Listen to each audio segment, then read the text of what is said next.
1. My name is Ria and this is Pragnya, and our goal is to mitigate the mortality rate of tuberculosis through our set of diagnostic tests called the tuberculosics.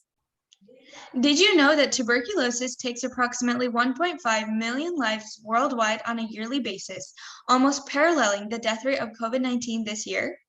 What's more is that 1/4 of the entire world is infected with TB, and TB takes one life approximately every 22 seconds. TB is a lung disease that exists in two main forms, active and latent.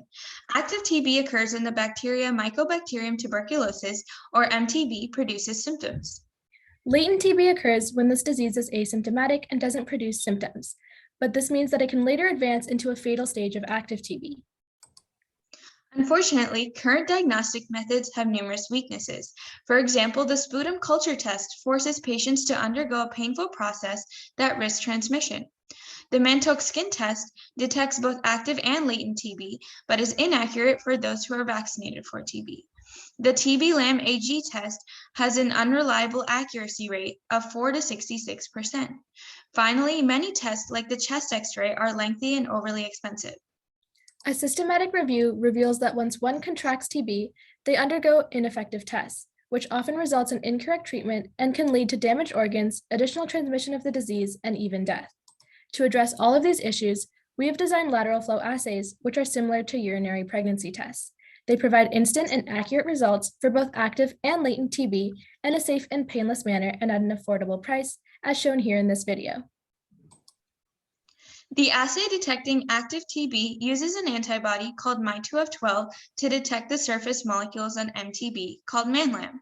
My2F12 is proven to bind to ManLam, so when added to mannose binding lectin, a pattern recognition protein specific to ManLam, and the long-lasting IgG3 antibody, My2F12 will have the highest accuracy rates to detect MTB. The following is a demonstration of how these molecules interact in the active assay. Once applied to the sample pad, the urine flows laterally to the conjugate pad where the antibodies are.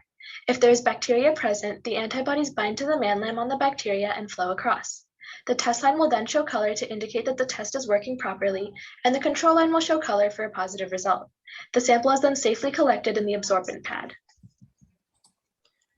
To detect latent TB, we've identified 3 key signaling molecules called cytokines that are excreted in the urine when patients are first infected. These are called IL-2, IL-10, and IP-10, which have their corresponding receptors on the test to detect each one. We began by verifying our idea with experts from the University of Washington. Our success in competitions like HOSA, DECA, and the Changemaker Challenge have amassed a total of $6,000 in funding. Additionally, we have partnered with Stop TB USA to strengthen social awareness by developing a campaign that was recognized by our local King 5 news station. We are in the process of applying for a Clinical Laboratory Improvement Amendment, or CLIA, certificate and a 501(k) pre-market notification that we will send to the FDA. We will then gain clearance from the Department of Health and Human Services, or HHS, and identify companies to manufacture the customized materials needed. We estimate to start distributing our tests in 2025, with our beneficiaries being the HIV positive and the immunocompromised patients. We plan to use a business-to-business or B2B model, our payers being the purchasing departments of clinics and hospitals for the first 2 years, along with immigration centers for the next 2 years. We plan on going global by year 5 with the assistance of our contacts from organizations like Doctors Without Borders from South Africa. The market price of our test will be $20.99 with a profit of $9.99 per test. The motivation driving this project stems from the struggles of TB patients. Shaka Brown, who is on the board of Stop TB USA, shared his story in battling TB misdiagnosis. When his health condition worsened, he was rushed to the ER.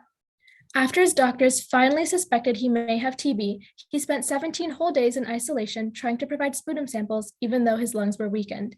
It wasn't until he had a bronchoscopy that he received an accurate diagnosis. It is our sincere hope that the tuberculosics will prevent future patients from enduring these same hardships that millions like Shaka around the world have overcome just to arrive at an accurate TB diagnosis. Together, we can end TB in 1, 2, 3.